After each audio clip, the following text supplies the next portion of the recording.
Pendapat saya, Ustaz Jana Ajar ni dia tegas ke? Tegas. Dia tak adalah tegas, tapi tegas tu dalam, bukan tegas marah, macam tegas sayang lah macam tu. Hmm. Sebab Ustaz Jana ni kalau dalam satu kelas tu ada seorang student tak faham, dia akan explain balik. Dia tak marah walaupun dia kena explain banyak kali.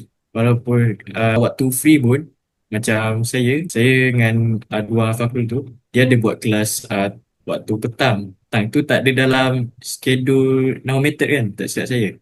So dalam setiap Isnin dengan Rabu petang dia akan buat kelas. Terus saya sukalah cari dia mengajar sebab dia memang uh, effort dia tu. Tak kisahlah penat ke, tak kisah penat ke apa, dia nak student dia pandai.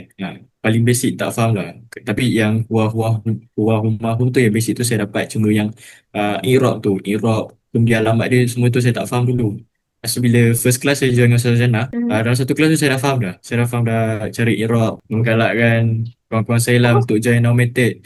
Lagi-lagi yang grade dia gagal. Sebab kelas saya ni tak semua orang pandai bahasa Arab. Yang lulus trial pun saya rasa minoriti lulus. So saya galakkan dorang, sebab dorang pun dah ada kelas dah, saya galakkan dorang untuk kerap join, lepas tu fokus dengan apa yang ustaz-ustaz ajar dalam kelas normatif ni, supaya diorang boleh meningkatkan lagi projek bahasa Arab dorang. Belajar bahasa Arab dengan mudah di normatif.